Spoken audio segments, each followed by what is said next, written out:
यो ट्रिप को स्पोन्सर चाहिँ म हो। कञ्चना फिल्मको हरर मुभी चल्ने प्लान अघि मैले यो यस्तो खनि दोकानै बोकेर आएको रहेछ नि त्यसले यहाँनिर बिजनेस यसले के बिजनेस गरे तेरो यो चाहिँ खोलौँ त सुरुमा मासु पोलाइ हुँदैछ यहाँनिर आगो गाइस यहाँनिर चाहिँ हाम्रो मासु चटपटे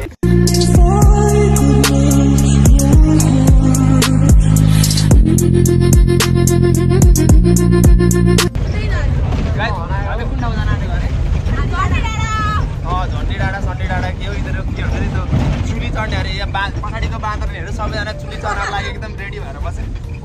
बसिरहेको छ अनि बिचको बाँदरको चाहिँ आँखा अलिकति ठुलो भएर जस्तो लागेको थियो मलाई सबजना एकदम राम्री मेरो पछाडि एकदम परिहरू मात्रै बसिरहेको छ भनेर भनेको तिमीहरूसँग भएको सामानहरू देखाउँदा के छ झोलाचोलाहरू एकदम यहाँनिर चाहिँ सबै भुजा सुजा अमिलो पिरो प्याज स्याज सबै नुन खोर्सानी तेल अनि वहाँबाट सुरुङ्गामा मासु किन्यो अरे अनि मासु पोलेर खाने अरे वहाँनिरको डाँडामा गएर त्यसले चाहिँ हामी सुरुङ्गामा आइपुगेको छौँ माथि जानुपर्ने यहाँबाट सिटी चढेर कति टाढा हो त्यो चाहिँ थाहा छैन अनि हामी चाहिँ यहाँनिर सिटीको खोजी तलासीमा हिँड्दैछौँ यहाँनिर चाहिँ अब मासु लिएर जानको लागि हामी मासु पसलमा आएको छौँ अनि मासु चाहिँ पोलेर खाने अरे वहाँनिर लगेर अनि पोल्नको लागि मासुहरू जोखिँदैछ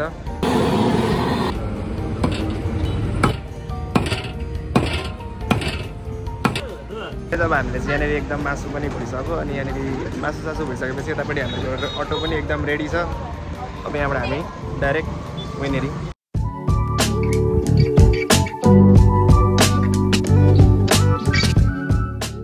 सो गाइज अहिले चाहिँ हामी हाम्रो डेस्टिनेसनमा लगभग उत्रिसकेका छौँ अब यहाँबाट हिँड्नुपर्ने अरे यो उकालो यो देख्दा यहाँ सिडी देख्दै हुन्छ नि यहाँबाट हिँड्नुपर्ने अरे यहाँबाट हिँडेको हिँड्ने दुईवटा चुली कट्नुपर्ने अरे अनि दुईवटा चुली कटिसकेपछि चाहिँ पछिमा दुईवटा चुली कटिसकेपछि मात्रै यहाँ अब झोला हुँदी भएको सामानहरू खान पाइने अरे अब त्यतिको लागि त यति हिँड्नै पर्यो गाइज अब चाहिँ हामीले यत्रो हिँड्नु छ होइन सो गाइज अहिले चाहिँ यहाँनिर हामी यस्तो सुनसान खुला जङ्गलमा हामी यहाँनिर दुईजना मात्रै छौँ हाम्रो यात्रुहरू उता अगाडि छन् अनि हामी चाहिँ पुग्नुपर्ने त्यो छ यत्रो घुमेर होइन यहाँदेखि आएर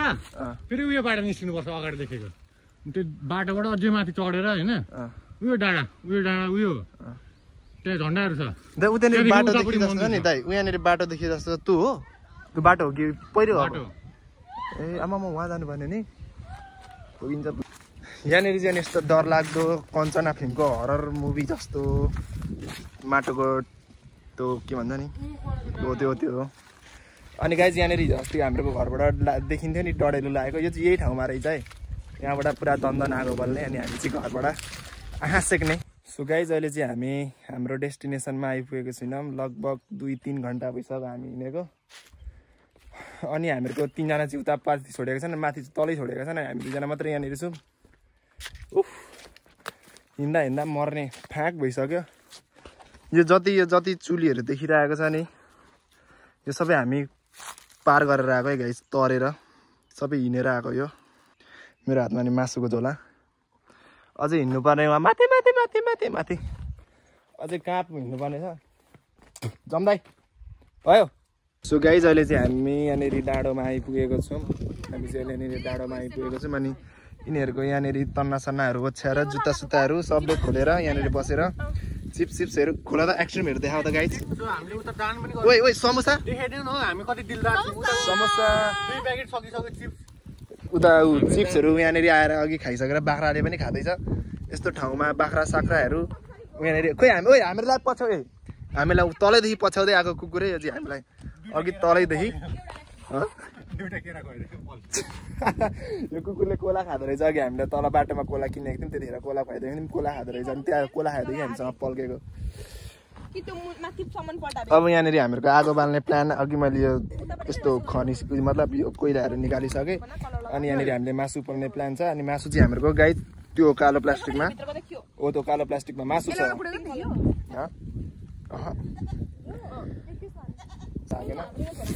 त्यस्तै हो गाइज अनि ऊ त्यहाँनिर जुन छ नि त्यहाँनिर चाहिँ मन्दिर रहेछ त्यहाँनिर चाहिँ मन्दिर छ कि मन्दिर हामी नजाने प्लानमा पनि किनकि हामीले तलदेखि हातमा मासु सासुहरू पालै पिलो गर्दै बोकेर आएको छौँ त्यही भएर मासु बोकेर आएको बेला त मन्दिर जाने कुरा भएन त्यही भएर ओ तिमीले एउटा कुरा नोटिस गर्यौ मैले भर्खर अहिले देखेँ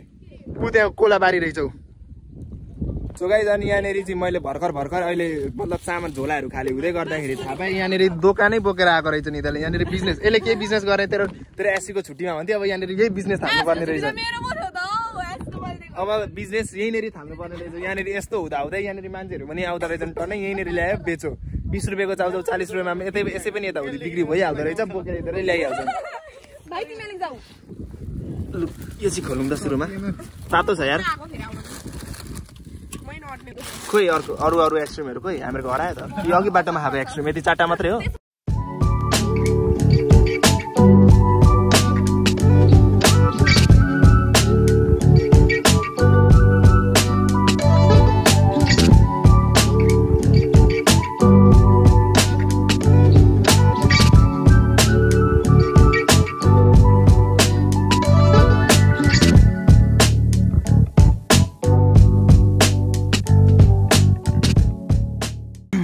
सो गाइस यहाँ चाहिँ जीवन भइरहेको छ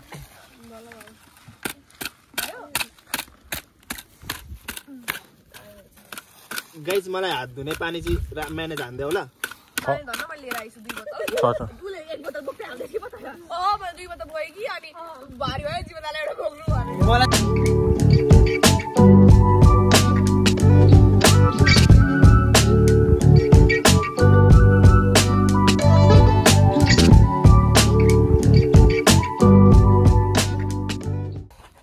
आगो बाल्ने व्यक्ति चाहिँ मै हो यिनीहरूले चटपटी बनाएको अरे मासु झिकाउँदा हामी मासु पोल्दै गर्छौँ हामीसँग मेरो हात त अरे वा हामीसँग आएको कुकुर एकदम चिलमा सुतिरहेको छ सो गाइस अहिले चाहिँ यहाँनिर यिनीहरूको यहाँ मासु पोलाइ हुँदैछ यहाँनिर आगो अनि यहाँनिर पोलिसकेको मासु छ यो प्लास्टिकमा चाहिँ मासु पोलिसकेको छ अनि यहाँनिर चाहिँ चटपटे हामीहरूको अझै यहाँनिर खानेकुराहरू सकेको छैन र यहाँ फेरि मासु पोलिँदैछ मासु पार्टी एकदम पोलेको पोले अनि यसको चाहिँ यहाँनिर दसैँ आइरहेको छ यहाँनिर एकदम बबाल